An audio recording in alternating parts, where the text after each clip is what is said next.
नमस्कार, आप देख रहे हैं कोट न्यूज़ बुलेटिन। कोटपुतली और विराटनगर में आज पहली बार मुख्य कस्बों में कोरोना पॉजिटिव मरीज मिलने से सनसनी फैल गई। कोटपुतली एडीएम ऑफिस के पास रहने वाले 54 साल के एक बुजुर्ग की रिपोर्ट पॉजिटिव आई है।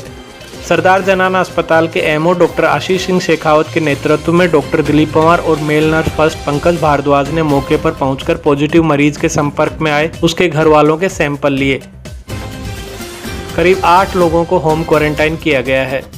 डॉक्टर शेखावत ने बताया कि मरीज को 29 मई को सीने में दर्द की शिकायत के बाद कोटपुतली के कृष्णा हॉस्पिटल में दिखाया गया था। यहां से उसे जयपुर के फोर्टिस अस्पताल में रेफर कर दिया गया। 30 मई को इसकी पहली कोरोना रिपोर्ट नेगेटिव आई थी। 1 जून को इसका दूसरा कोरोना टेस्ट किया गया, लेकिन इस टेस्ट की रिपोर्ट आने से पहले ही 2 जून को इसे घर भेज दिया गया। आज सुबह रिपोर्ट आई जिसमें ये पॉजिटिव पाया गया। इसके बाद प्रशासन और स्वास्थ्य विभाग इसके पते पर पहुंचा। पॉजिटिव केस को अब निम्स अस्पताल में शिफ्ट कर दिया गया है।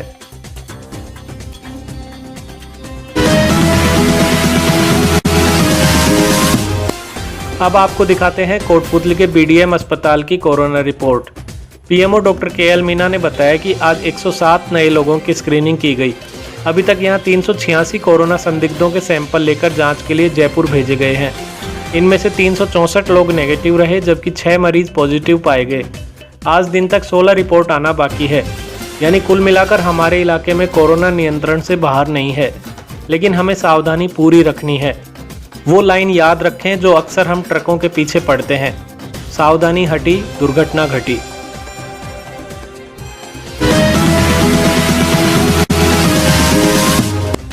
कजाकिस्तान के कारागंडा में राजस्थान के करीब 143 छात्र छात्राओं को जयपुर लाया गया है।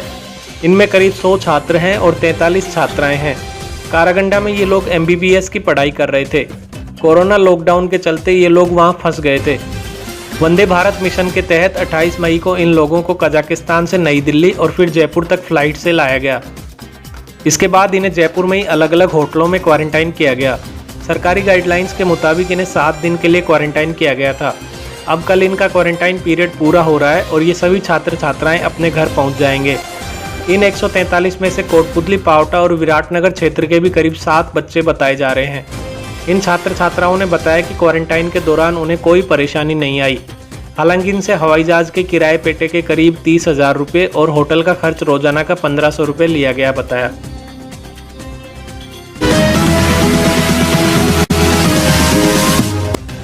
सरून थाना पुलिस ने आज प्रशासनिक एडवाइजरी का पालन नहीं करने वाले दुकानदारों और वाहन चालकों के 16 चालान काटे। थाना प्रभारी सुभाष यादव के मुताबिक इनमें 8 दुकानदार और 8 वाहन चालक हैं। ये लोग बिना मास्क के पाए गए थे। पुलिस ने दुकानदारों को ताकीद किया कि वे ग्राहकों को मास्क लगाने को प्रेरित करें।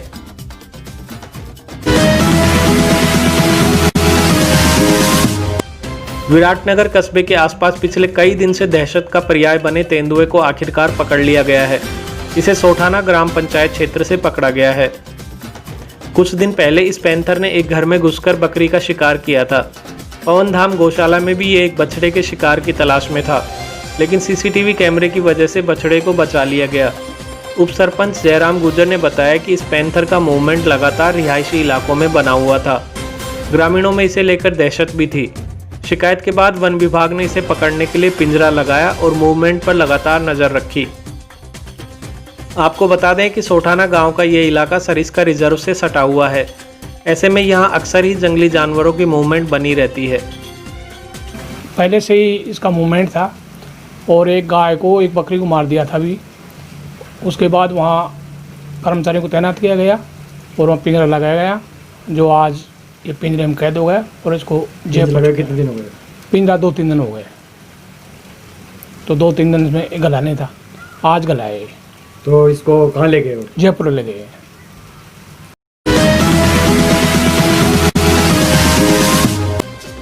हमारे इलाके में आज दोपहर एकाएक आंधी और बारिश आ गई। मात्र कुछ मिनटों की इस बारिश ने रास्तों को लबालब कर दिया। खासकर कोटपुतली में टूटी सड़कों और जाम पड़ी नालियों ने परेशानी को चौगुना बढ़ा दिया। देखिए, RTO ऑफिस के पास सड़क पर पानी भर गया। बूचाहेड़ा मोहल्ले में नागाजी की गौर PHC के पास सड़क में गड्ढे हैं या गड्ढों में सड़क है, पता ही नहीं चल रहा। और ये देखिए, बड़ाबास मोहल्ले में ITI के पास मकानों में पानी भर गया। यहाँ नालियाँ भर गई। हालांकि 2 दिन पहले ही नाली को साफ करने का काम शुरू किया गया था, लेकिन लोगों का कहना है कि नाली की सफाई दिखावे के लिए ऊपर से की जा रही है। आज थोड़ी सी बारिश में ही 6 फीट गहरी नाली लबालब हो गई, क्योंकि इसमें 3 फीट से ज़्यादा तो गाद जमा है। अपनी स्क्रीन पर आप 2 तस्वीरों को एक साथ देख सकते हैं। एक तरफ गवर्नमेंट ITI के पास जाम नाली और घरों में घुसे पानी की तस्वीर है, वहीं दूसरी तरफ बुचाहेड़ा मोहल्ले में पानी में डूबी सड़क को भी आप देख सकते हैं। पता नहीं क्यों किसी भी जिम्मेदार जनप्रतिनिधि का ध्यान इन नाली और सड़कों की तरफ नहीं जाता।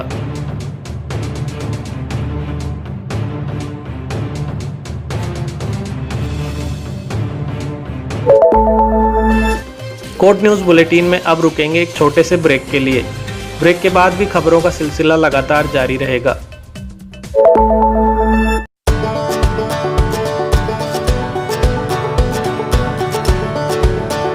DPWS has left no stone unturned to bring to the doorstep of the learners an education cum extracurriculum package that would help them be future ready. DPWS provides world-class sports facilities like half Olympic-sized swimming pool, state-of-the-art badminton and basketball courts, skating rink. The school has GPRS-fitted buses. The school has blended learning with smart class facilities in each classroom. The music and instrumental classes have the latest technology. Children are taught guitar, congo, tabla, harmonium, and the list is endless. The art and craft classes help the children develop imagination and dexterity. The staff is highly experienced and well qualified to teach and impart knowledge to the 21st century learners.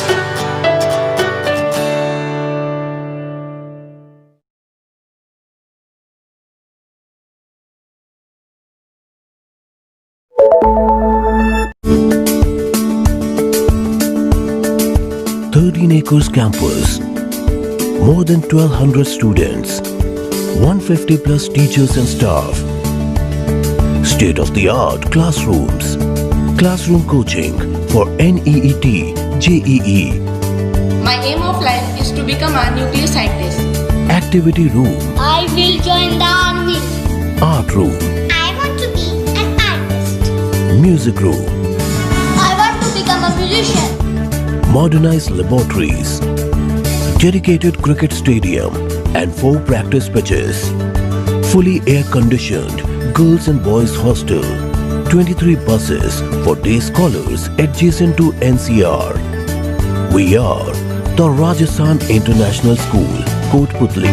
Online admissions are open. Please visit www.therajasthanschool.edu.in. Break के बाद एक बार फिर आपका स्वागत है।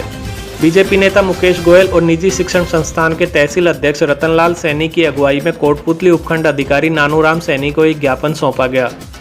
प्रधानमंत्री और मुख्यमंत्री के नाम सौंपे इस ज्ञापन में हरियाणा के थनवास तक आ रही नहर को कोटपुतली तहसील से जोड़ने की मांग की गई है। इस नहर के जुड़ने से क्षेत्र में पानी की समस्या बड़े स्तर तक हल हो सकती है। बीजेपी पश्चिम मंडल अध्यक्ष संजय सिंह ने बताया कि इस नहर को थनवास से नारेड़ा होते हुए कोटपुतली तक लाने से करीब 50 गांवों को फायदा हो सकता है। बीजेपी ने कोविड-19 जनसेवा जिला प्रभारियों की नियुक्तियां की हैं। अजीतपुरा निवासी अब्दुल सत्तार को जयपुर जिला उत्तर का प्रभारी बनाया गया है। बनेठी में बीजेपी कार्यकर्ताओं और ग्रामीणों ने पीएम केयर्स फंड में 55,000 रुपये का दान किया है। मंडल अध्यक्ष रमेश रावत ने बताया कि कार्यकर्ताओं ने 20,000 रुपये का चेक जिला मंत्री यादराम जांगल को सौंपा, जबकि 35,000 रुपये ऑनलाइन पेमेंट के जरिए भेंट किए गए। इस दौरान पूर्व प्रधान विक्रम सिंह, बेग सिंह, रोहिताश, कृष्ण कुमावत और अन्य कार्यकर्ता भी मौजूद थे। समाजसेवी रतनलाल शर्मा और रमेश आर्य ने कोटपुतली के कोरोना वीर पत्रकारों का घर घर पहुंचकर अभिनंदन किया। समाज सेवियों ने बताया कि कोरोना संकट काल में सफाई कर्मियों, स्वास्थ्य कर्मियों और पुलिस कर्मियों के साथ ही कलम कर्मी भी कोरोना योद्धा हैं। पत्रकारों के काम की तारीफ करते हुए शर्मा ने बताया कि कोरोना हॉटस्पॉट क्षेत्रों से भी पत्रकार आम लोगों तक खबरें पहुंचाने का खतरा उठा रहे हैं। स्वास्थ्य कर्मी और पुलिस कर्मियों का सम्मान सब कर रहे हैं, लेकिन जो इन सब की खबरें लोगों तक पहुँचा रहे हैं, खुद उनको ही लोग भूल गए हैं। इसलिए उन्होंने पहली बार हर पत्रकार तक पहुंचकर उनका अभिनंदन करने का फैसला किया है। मैं कोटपुतली के सभी पत्रकारों को बहुत बहुत बधाई देना चाहता हूं और कोटपुतली के प्रत्येक पत्रकार के घर घर जाकर के उनका हम सम्मान करते हैं। जो लोकतंत्र का सबसे मजबूत अगर स्तंभ है तो पत्रकार को मैं प्रत्येक आदमी से आज निवेदन कर रहा हूं कि पत्रकारों को 24 घंटे, अगर राष्ट्र का विकास चाहते हैं तो 24 घंटे पत्रकारों को जगाए रखो। अगर ये सो गए तो बेकार हो जाएगा सब कुछ। अगर ये 24 घंटे जगे तो राष्ट्र उज्जवल और विकासशील अपने आप निश्चित हो जाएगा। कोटपुतली में 3 दिवसीय एक्टिविटी हब का समापन किया गया। एक्टिविटी हब सेंटर के तत्वावधान में सोशल डिस्टेंसिंग का पालन करते हुए बच्चों ने कई तरह की एक्टिविटीज़ की। संचालिका निकिता सुमित शर्मा ने बताया कि इस दौरान बच्चों ने reading, writing, art and craft, singing, dancing, treasure Hunt जैसी एक्टिविटीज़ में पार्टिसिपेट किया। समापन पर बच्चों को सर्टिफिकेट भी बांटे गए। दातिल में बीजेपी कार्यकर्ताओं ने श्री कृष्ण गौशाला और पाल वाले हनुमान मंदिर के पास परिंदों के लिए 5 परिंदे लगाए हैं। रवि शर्मा ने बताया कि बीजेपी देहात उत्तर जिलाध्यक्ष और चोमू विधायक रामलाल शर्मा की पहल पर बेजुबान पक्षियों के लिए परिंदे लगाए जा रहे हैं। इस मौके पर नीरज शर्मा, राहुल सुरेंद्र, महेश कुमावत, श्यामलाल सैनी और अन्य कार्यकर्ता भी मौजूद थे। भाकरी में आवारा कुत्तों के हमले में एक बिल्ली बुरी तरह घायल हो गई। ग्रामीणों ने किसी तरह बिल्ली को छुड़ाकर एलएसए गोविंद भारद्वाज को सूचना दी। भारद्वाज ने बिल्ली के घावों का इलाज किया। इस मौके पर डॉक्टर गौरीशंकर शर्मा, दिव्या शर्मा, मोहित, यशवर्धन, जैकी और अन्य लोग भी मौजूद थे।